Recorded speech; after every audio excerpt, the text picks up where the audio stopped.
Bonjour chers amis, je suis heureux de vous retrouver en ce sabbat. Merci de l'invitation qui m'est faite par l'Alliance éternelle. Et nous poursuivons, si vous le voulez bien, cette thématique sur la guérison, sur la souffrance, thématique qui avait été initiée lors d'un séminaire. Il ne nous est pas interdit, il ne m'est pas interdit d'ouvrir un peu sur cette thématique de guérison. Sur une précédente vidéo, je vous ai parlé du pardon. Et nous allons poursuivre, si vous le voulez bien, sur tout cet aspect de la souffrance, du pardon, de la misère humaine, de la maladie. Et pour approfondir cette réflexion biblique que je vous propose, que nous commencions d'abord par une prière. Notre Dieu, notre Père, nous voulons te remercier pour toute cette semaine qui s'est achevée et la possibilité que nous avons entre amis, frères, sœurs, inconnus, visiteurs, de pouvoir échanger, de partager. Le temps est propice à cette réflexion et je veux tout simplement m'entretenir avec les uns les autres sur la profondeur du christianisme, la profondeur de ta parole. Et pour comprendre pour appréhender cette profondeur, il nous faut te connaître. C'est tout de même le minimum. Merci par ton Saint-Esprit de nous accompagner tout au long de ces minutes pour une meilleure compréhension et surtout une meilleure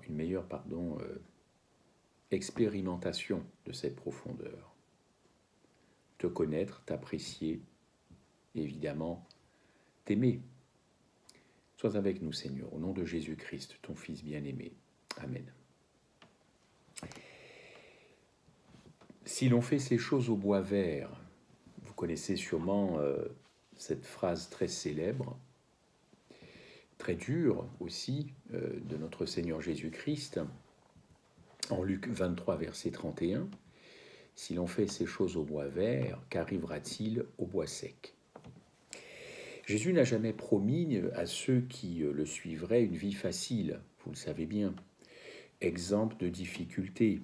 Bien au contraire, il a su que c'était de vivre dans un monde de Satan que les choses, évidemment, se compliqueraient pour la race humaine. Et il nous a mis en garde. Il a su, encore une fois, que beaucoup de difficultés existeraient dans ce monde.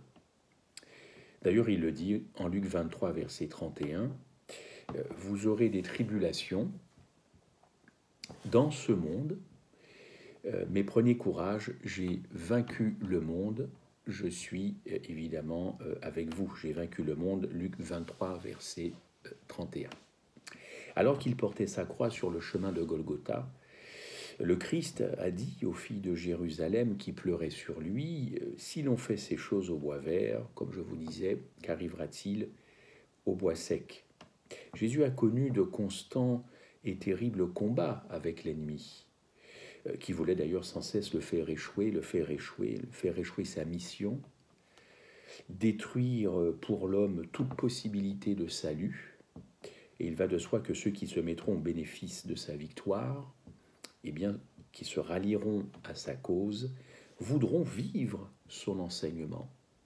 Et plus que vivre, expérimenter encore une fois, cet enseignement, faire partie de son royaume. Ces mêmes personnes, vous le savez très bien, seront combattues, persécutées, pourchassées.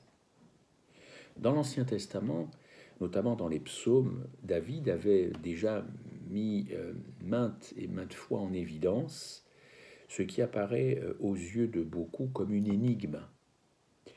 Le juste souffre et le méchant semble heureux et prospère. Le juste souffre et le méchant semble heureux et prospère. L'Église primitive a été sitôt le départ de Jésus-Christ, harcelé par l'ennemi. Ce qui a fait dire à Paul que c'est par beaucoup de tribulations qu'il nous faut entrer dans le royaume de Dieu. Et que tous ceux qui vivront pieusement en Jésus-Christ seront persécutés. 2 Timothée 3,12. 2 Timothée 3,12. Vous le savez, il faut le répéter, le christianisme n'est pas une assurance anti-malheur ou anti-douleur. C'est dans la situation normale de tout être humain que les chrétiens doivent choisir et servir le Christ. Il serait trop facile de n'être ses disciples que pour se voir épargner, évidemment, toutes sortes d'épreuves. Bien des hommes, alors, le suivraient par intérêt, évidemment, et non pas par amour. Notre maître fut un homme de douleur, habitué à la souffrance. Or, ce sont ceux qui souffriront avec lui, qui régneront avec lui. Lorsque le Seigneur apparut à Saul de Tarse sur le chemin de Damas pour déterminer sa conversion, il ne se proposait pas de lui montrer les jouissances qu'il avait en réserve pour lui, non, mais bien tout ce qu'il serait appelé à souffrir pour son nom. Dieu n'a pas caché les choses. Dieu ne cache pas les choses, en tout cas pas à ce niveau-là.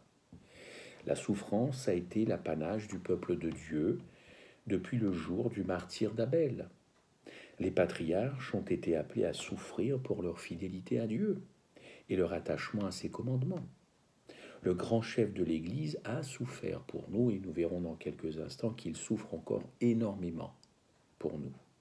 Ces premiers apôtres et la primitive Église, évidemment, ont souffert. Des milliers de martyrs ont souffert. Les réformateurs ont souffert. Or, pourquoi nous qui possédons la bienheureuse espérance de l'immortalité, que nous réaliserons évidemment lors du prochain retour de notre Seigneur, eh bien, on reculerait devant une vie de souffrance.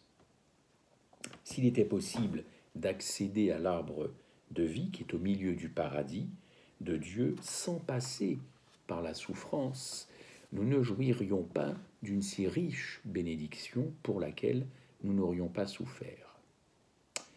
Loin de moi la pensée d'une souffrance masochiste, sadomasochiste. Nous ne sommes évidemment pas dans ce registre, mais je tiens quand même à préciser les choses, car nous sommes sur un terrain difficile, douloureux, la souffrance de l'homme, avec toutes les conséquences, et aussi avec toutes les déviances, évidemment, que cela a pu aussi entraîner. La gloire nous éblouirait. Nous serions confus en présence de ceux qui auraient combattu le bon combat, couru avec persévérance dans la lice, et qui se seraient emparés de la vie éternelle. Mais ceux-là seuls y auront une place, qui auront, comme Moïse, préféré être affligés avec le peuple de Dieu, évidemment, affligés avec le peuple de Dieu. C'est Ellen White qui nous donne cette belle profondeur de la souffrance. Lorsque nous marchons sur le sentier de la souffrance, justement, nous pouvons être certains que notre Sauveur nous y a précédés. Et il faut évidemment, encore une fois, le répéter. Et qu'il nous suffit de le suivre, d'agir comme lui, pour un jour triomphant avec lui. Pour cela, il nous faut une totale confiance, issue d'une communion constante avec lui, et beaucoup de miséricorde et d'amour à l'égard de nos semblables, ce qui n'est pas évidemment toujours le cas. Nous pouvons, quand nous souffrons, nous asseoir au pied de notre ami, lui confier évidemment notre peine, savoir qu'il la comprend, ne pas en douter évidemment, même si les temps peuvent paraître difficiles, et qu'il veut sécher nos larmes, mettre sur notre cœur le baume de son amour et nous guérir au-delà de tout ce que nous espérons. Ce qui est merveilleux, chers amis, c'est de penser que Jésus souffre pour nous. Il souffre avec nous et il souffre pour nous. Il est avec nous dans tous les drames de la vie, aux dimensions évidemment aussi cosmiques, avec nous dans les souffrances individuelles, comme dans les souffrances collectives, dans les souffrances imméritées, comme dans celles que nous avons nous-mêmes provoquées. dans les souffrances du corps comme dans les souffrances de l'âme. Il est avec nous dans toutes nos souffrances, comme il a toujours été avec ses enfants au cours des siècles et des siècles, et comme il le sera demain, comme éternellement. Car il a promis et il tiendra sa promesse si nous continuons à le rechercher, à l'aimer et à le préférer à toute autre chose. Il sera là, il sera là. L'empathie, mais beaucoup plus que l'empathie, l'amour agapé, pour nous, est sans limite. Pour nous, est sans limite. Il nous la confirme à chaque page, évidemment, de sa parole. À chaque page de sa parole, il le montre.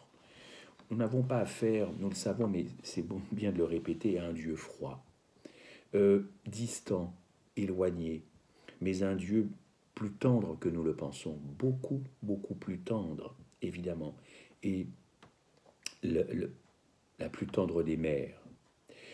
Que de fois, lorsque nous sommes désemparés, fatigués, bousculés, telle une pauvre barque sur une mer agitée, Jésus vient vers nous, comme d'ailleurs il est allé, évidemment, vous le savez bien, vers ses disciples lors de cette nuit de tempête, et nous dit avec une tendresse remarquable, eh bien, rassurez-vous, c'est moi.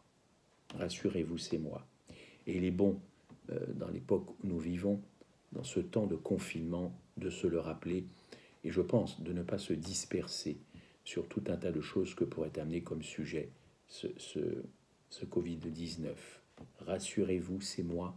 Rassurez-vous, c'est moi. Aussi dans l'affliction, sa présence, eh bien, est celle que nous pouvons souhaiter, évidemment, de meilleur, rechercher avec le plus d'ardeur. Il ne nous abandonnera pas.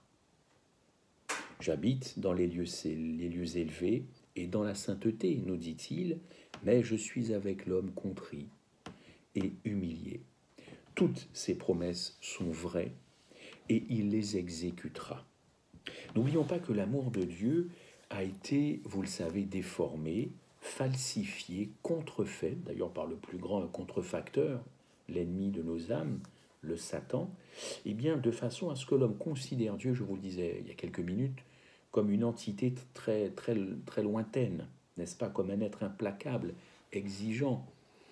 Pour dissiper cet équivoque, Dieu a employé tous les moyens, même celui qui lui a coûté le plus cher, c'est-à-dire le don de son Fils unique, pour nous apprendre qu'il est un Père, avant tout un Père infiniment compatissant et miséricordieux, lent à la colère, riche en bonté. Aussi, comme il l'a fait pour les enfants d'Israël, eh bien, il nous porte cette même attention et cette même compassion dans nos faiblesses. D'ailleurs, il y a un très beau texte d'Ésaïe, je vous le propose, Ésaïe 63, verset 9, prenez-le, Ésaïe 63, verset 9, dans toute leur détresse, qui était pour lui aussi une détresse, l'ange qui est devant sa face les a sauvés. Dieu n'aime pas voir souffrir ses enfants. Mais quand il doit permettre qu'ils passent par cette école, il les accompagne pas à pas. Il lui est impossible, en restant juste et équitable, de favoriser ceux qui ont choisi de le servir. Certes, il répond à leurs prières, certes, il les bénit de mille manières d'ailleurs, mais ne leur épargne pas la condition ordinaire de l'humanité. Et là, on touche un point évidemment crucial. Quand Dieu permet, par exemple, ce qui nous arrive actuellement, quand Dieu permet une catastrophe, quand Dieu permet, beaucoup de voix s'élèvent pour dire, mais pourquoi, au fond, s'il est amour, vous connaissez un petit peu la ritournelle. Eh bien, en tout cas, il y a des choses qui sont inhérentes à la condition humaine, vous le savez, la condition ordinaire de l'humanité. D'ailleurs, je le répète, Dieu n'épargne pas la condition ordinaire de l'humanité, pas plus qu'elle n'a été épargnée par Jésus. Le Christ aussi est passé par eh bien, cette condition humaine, vous le savez très bien. Et d'ailleurs, s'il nous épargnait tout un tas de choses, tout un tas de problèmes, s'il le faisait, Et certains pourraient le dire, pourquoi il ne le fait pas puisqu'il nous aime? Eh bien, le premier à réagir serait, vous vous en doutez peut-être, Satan. Oui, Satan réagirait, il reprendrait vite les arguments développés d'ailleurs au sujet de Job. Est-ce d'une manière désintéressée qu'ils te craignent? C'est une question qu'il poserait à Dieu. Ne les as-tu pas protégés? Tu as béni l'œuvre de leurs mains? Je le répète, est-ce d'une manière désintéressée qu'ils te craignent? Job 1, verset 10. Nombreux sont les exemples de l'Écriture où Dieu s'est manifesté d'une manière tangible à ceux qui se croyaient perdus, isolés, abandonnés de tous. Comme à Agar, en fuite dans un désert inhospitalier, il nous dit « Je suis le Dieu qui te voit. Je suis le Dieu qui te voit. » Le cœur de Dieu est touché par nos souffrances. Aussi nous invite-t-il à venir auprès de lui. Je répands ma plainte devant lui, je lui raconte ma détresse. C'est une confidence de David, n'est-ce pas? Plaidons ensemble, parle toi-même pour te justifier. Je vais répéter bien cette formidable phrase, en tout cas. Je répands ma plainte devant lui, je lui raconte ma détresse, disait David, plaidons ensemble, parle toi-même pour te justifier, répond l'Éternel. Oui, nous pouvons développer devant lui notre plaidoirie, n'est-ce pas? Lui expliquer nos craintes, nos angoisses, nos chagrins, bien mieux que nous pourrions le faire auprès d'un être humain. Bien sûr, il a porté d'avance tout cela, avant que nous fussions nés, avant d'être nous-mêmes, il a porté cela. C'est un des mystères de l'amour divin, que Jésus et son Père se tiennent aux côtés de l'homme qui souffre et l'aident à porter sa croix. La sympathie des êtres humains dans la souffrance, elle nous est précieuse, et on peut le constater actuellement dans l'actualité, c'est précieux. Mais cette sympathie à notre souffrance, elle est impuissante à modifier quoi que ce soit à notre situation, à cette condition humaine. Évidemment, parfois, cette sympathie à nos souffrances, à nos douleurs, elle peut se révéler capricieuse, instable, décevante pour certains, décevante, mais il n'en est pas ainsi avec Dieu. Dieu nous avait englobés dans son amour dès la fondation du monde. Et pour chacun de nous, il a donné son Fils avec tout ce que cela a comporté. En tout temps, en tout lieu, dans toutes nos ardeurs et dans toutes nos afflictions, et retenez ce mot affliction, nous allons en parler, quand les perspectives paraissent sombres et l'avenir angoissant, quand nous nous sentons dénués de tout et délaissés, le consolateur nous est envoyé en réponse à la prière faite avec foi. Les circonstances peuvent nous éloigner de tous nos amis terrestres, mais aucun événement, aucune distance ne peuvent nous séparer du consolateur céleste. Où que nous soyons, où que nous allions, il est toujours à notre droite pour nous soutenir et nous encourager. Vous retrouverez ce passage dans le livre d'Ellen White, Jésus-Christ, page 673. Alors c'est vrai, il y a une parabole que vous connaissez bien, en Matthieu évidemment 24. Je voudrais qu'on s'y attarde, on reste dans ce registre. Heureux les affligés, vous connaissez bien cette parabole. Heureux les affligés, car ils seront consolés.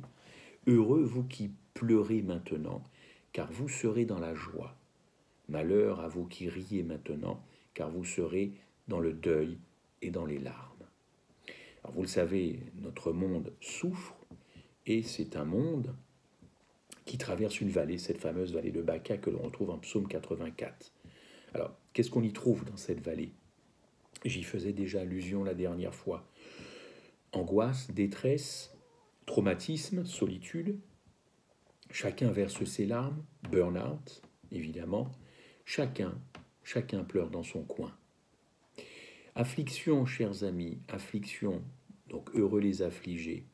Eh bien, ça vient d'une racine hébraïque qui veut également dire en français opprimé, humilié, accablé, abattu. Alors, si je remets cette petite phrase à l'endroit, heureux les opprimés, heureux les humiliés, les accablés, heureux les gens qui sont abattus, car ils seront consolés. Et on retrouve d'ailleurs ce mot affliction dans beaucoup d'autres textes, dans l'Ancien Testament comme dans le Nouveau Testament.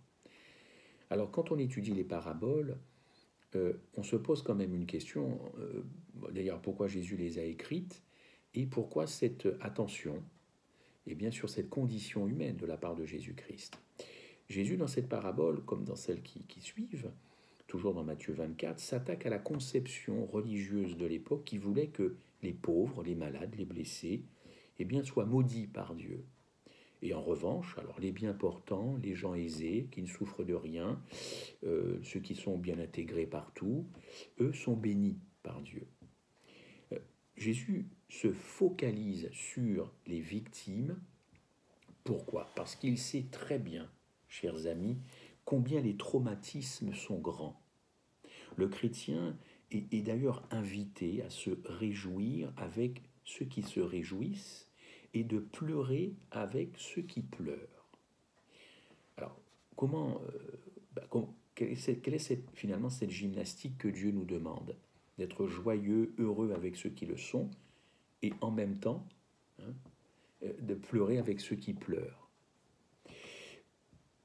Le fait de participer au malheur des affligés, avoir cette sympathie, même plus cette empathie, le fait de participer au malheur des affligés augmente notre compassion vis-à-vis de nos semblables, augmente notre empathie et notre amour vis-à-vis de nos semblables. L'amour et la compassion, sont l'essence même du caractère de Dieu, entre autres. Amour et compassion. C'est donc pour nous, par la grâce de Dieu, une manière d'augmenter notre ressemblance à Dieu. Augmenter notre ressemblance à Dieu. La grande préoccupation, vous le savez, de Dieu, c'est l'homme. C'est vous qui me regardez. Dieu prend soin de nous et il prendra soin d'ailleurs d'effacer nos larmes. Nous reviendrons sur ce texte d'Apocalypse que vous connaissez en toute fin de Bible. Mais le monde ne peut pas se terminer, évidemment, sans justice finale. Alors c'est vrai, on l'a vu, que Dieu a le souci du plus petit. Il a le souci du plus faible, de l'opprimé, de l'affligé. Par rapport aux paraboles, évidemment, vous pouvez le comprendre. Nous avons cette assurance que Dieu est à nos côtés, mais que réparation sera faite, n'est-ce pas? La justice sera rétablie. Il y aura une issue finale, positive, à toutes celles et ceux qui auront fait la volonté de Dieu, aussi envers les plus faibles, ceux qui auront eu le cœur de Dieu. C'est ça qui est quand même formidable, c'est que le christianisme nous invite, un christianisme profond, sincère, authentique, à avoir le cœur de Dieu. Il ne s'agit pas d'être toujours dans le faire ou de demander tout le temps, mais cette ressemblance avec Dieu, avoir le cœur de Dieu. C'est extraordinaire, cette affaire-là. Car l'évangile, selon moi, c'est une affaire de cœur. Si votre cœur n'est pas touché, vous ferez tout un tas de choses, vous demanderez tout un tas de choses, mais c'est rien, ce sera rien du tout, rien. En attendant la fin, la foi peut transformer, évidemment, cette vallée de larmes, cette vallée de souffrance, en un lieu tout de même plus agréable, Vous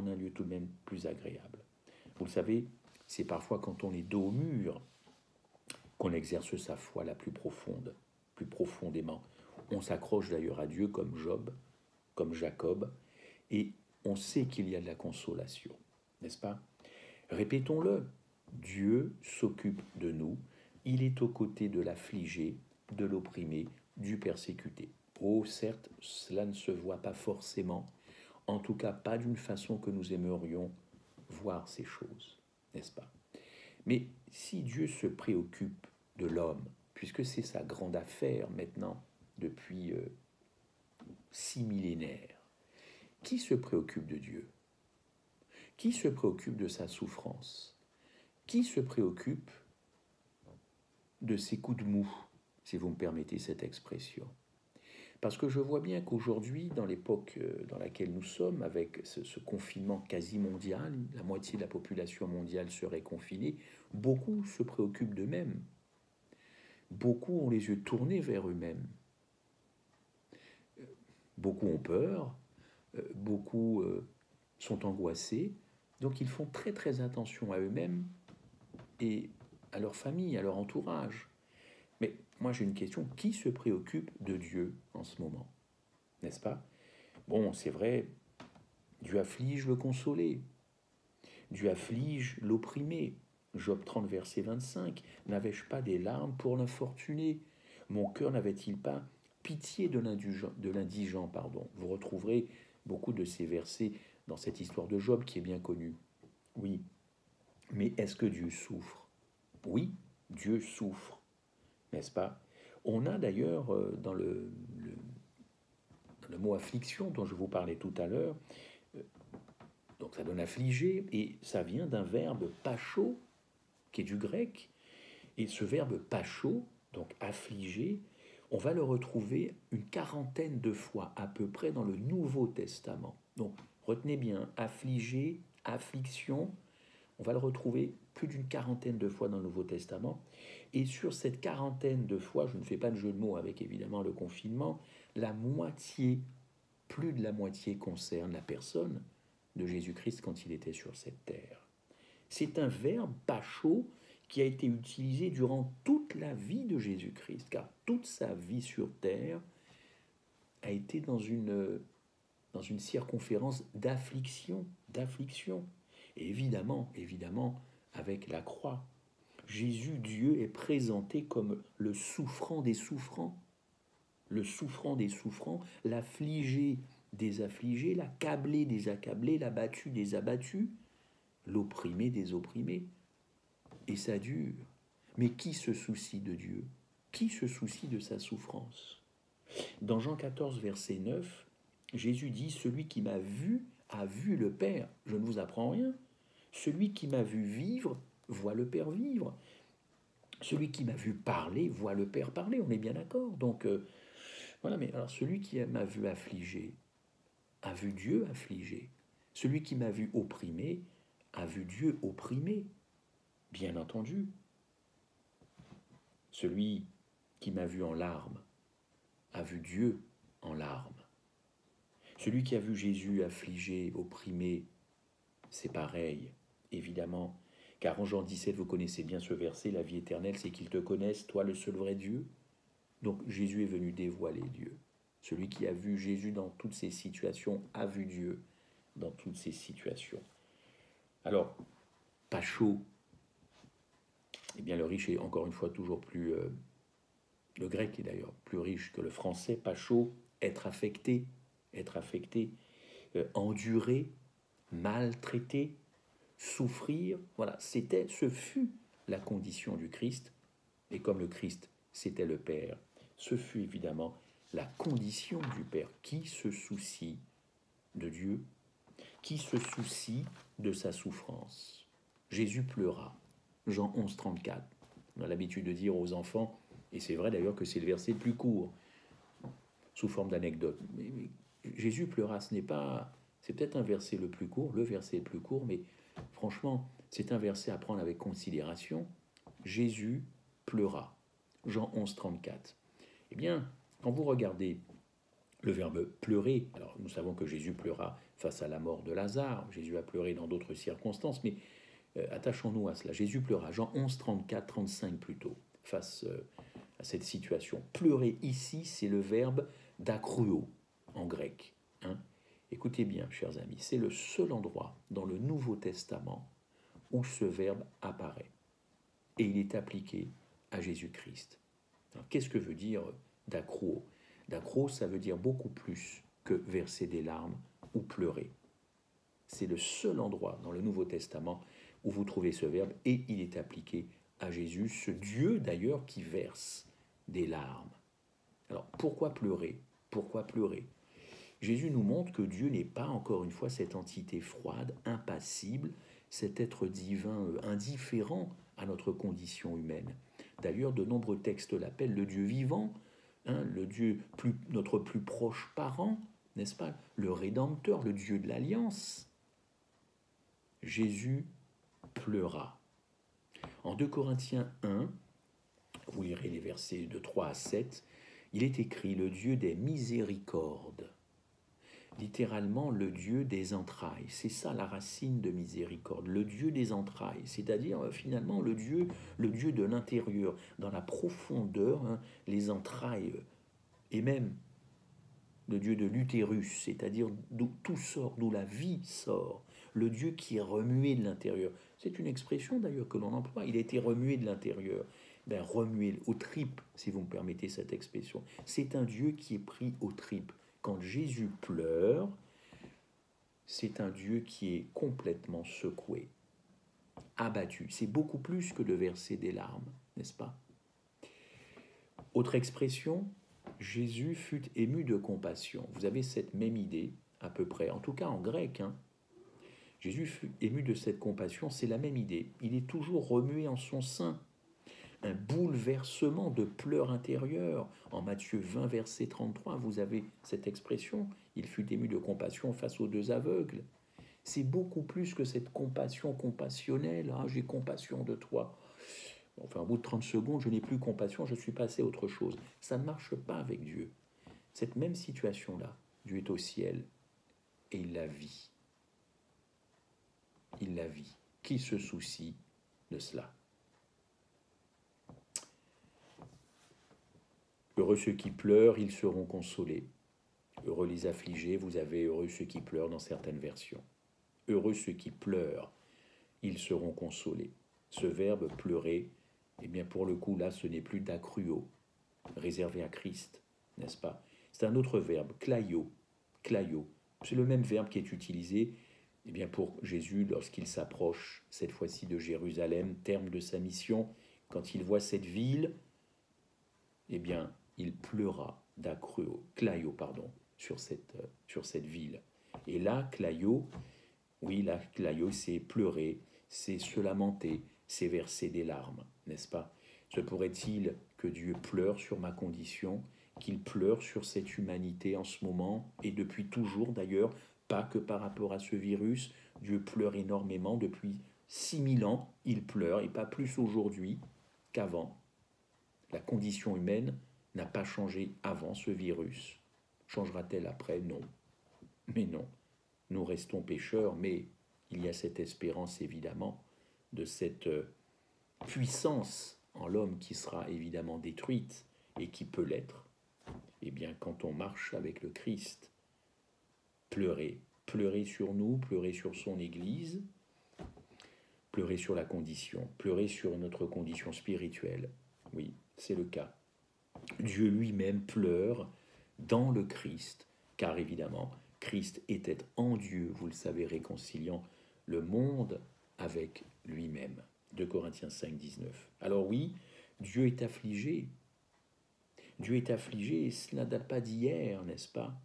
Ça ne date pas d'hier, c'est lui, Hébreux 7, je crois, versets 5 à 7, ce verset, c'est lui, Jésus, qui, dans les jours de sa chair, ayant présenté avec de grands cris et avec des larmes, des prières et des supplications à celui qui pouvait le sauver de la mort, ayant été exaucé à cause de sa piété, dans les jours de sa chair, évidemment. Alors il y a eu Golgotha, bien sûr, il y a eu Gethsémane, et là, de grandes prières étaient présentées avec de grands cris, de grandes supplications. Qu'est-ce que ça voulait dire? Mais ça voulait dire pousser des cris rauques, pousser des cris de hurlement.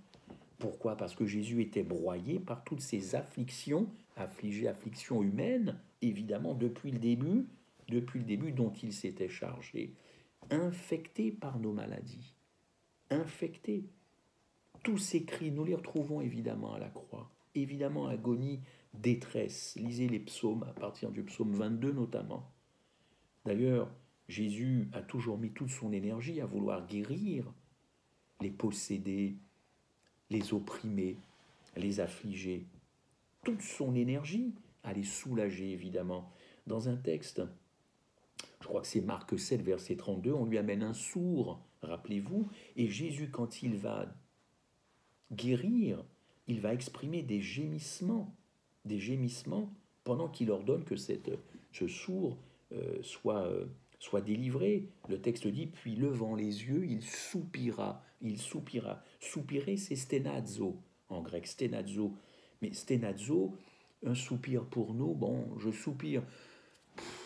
Voilà. Mais pour Christ, c'est pas ça, soupirer quand il redonne effectivement la parole à cet homme. Stenazo veut dire, encore une fois, gémir. C'était comme si un râle sortait de lui-même. Pourquoi? Eh bien parce qu'il avait pris sur lui aussi cet handicap, tous les handicaps. Qui se soucie de la souffrance de Dieu actuellement? Qui se soucie de lui? Jésus souffre pour nous depuis 6000 ans, chers frères et sœurs. Il supporte une espèce de crucifixion constante, d'ailleurs sans laquelle, eh bien, nul homme ne pourrait continuer à vivre sur cette planète. Nul homme, nul homme. Dieu a dit par la voix des prophètes, mais tu m'as tourmenté par tes péchés. Tu m'as fatigué par tes iniquités. Isaïe 43. Dans Jérémie 8, verset 21, je suis brisé par la douleur de la fille de mon peuple. Je suis dans la tristesse, je suis dans l'épouvante. L'épouvante me saisit. Dans Osée 11, verset 7-8, mon peuple prend plaisir à se révolter contre moi, mon cœur s'agite au-dedans de moi. Toutes mes compassions se réveillent. Oui, Christ continue de souffrir pour cette humanité qui souffre. Mais qui se soucie de cette souffrance, puisque nous sommes à peu près tous focalisés, évidemment, sur nous-mêmes. Dieu mérite toute notre compassion. Dieu mérite vraiment toute notre attention. Et si lever les yeux vers Dieu par rapport à ce qui se passe, eh bien c'est nécessaire, est-ce que c'est suffisant? Est-ce que c'est suffisant? Je voudrais terminer par ce petit entretien, par un texte de Madame White dans Éducation, page 270. Il en est peu qui considèrent les souffrances que le péché a causées à notre Seigneur, à notre Créateur. Le ciel tout entier a souffert de l'agonie de Christ, mais celle-ci n'a pas commencé et ne s'est pas terminée lors de la manifestation en chair du Sauveur. La croix est une révélation à nos sens émoussés de la douleur que le péché, dès qu'il fut conçu, a causé au cœur de Dieu. Chaque injustice, chaque acte de cruauté, chaque échec essuyé par l'humanité, nous sommes bien au cœur de cette méditation, dans ses efforts pour atteindre l'idéal divin, remplit son cœur d'affliction, n'est-ce pas? Il nous est dit que lorsque les calamités qui devaient nécessairement résulter de la séparation d'avec Dieu tombèrent sur les Juifs, l'Éternel fut touché des maux d'Israël. Dans toute leur détresse, il a été en détresse, et il s'est chargé d'eux, et il les a portés tous les jours d'autrefois. Quel beau résumé de la part d'Ellen White de ce qui se passe, évidemment, au ciel et de toute éternité, évidemment, en matière de souffrance de l'Éternel. Alors je voudrais juste conclure par ces petits mots.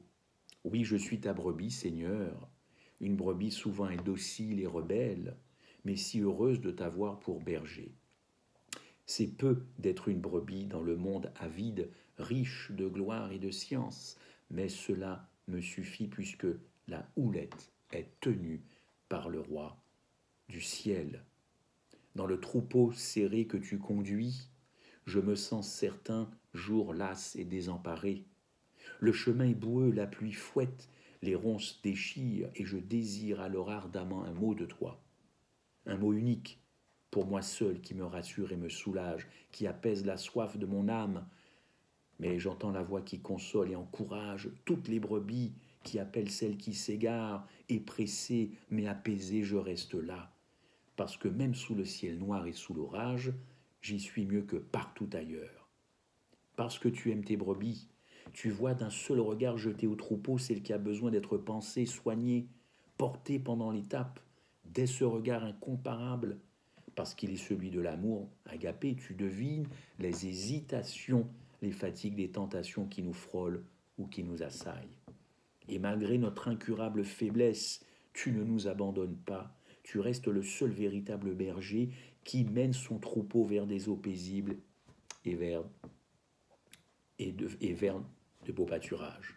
Comme il me tarde d'atteindre le but de la course, mais quelle récompense inonde mon cœur envers toi qui me conduit dans ces lieux bénis et qui le premier pose les pas dans le chemin mauvais, écartant les dangers. Oui, Seigneur, je suis ta brebis et je t'adresse cette prière. Si tu me vois prendre un chemin de traverse et si je me trompe moi-même, croyant être sur tes pas alors que je m'en éloigne, ramène-moi dans ton troupeau. J'y souffrirai encore peut-être, sûrement, mais je ne désire rien d'autre que de marcher fidèlement derrière toi dans l'unique chemin du salut. Que Dieu garde nos âmes. Amen.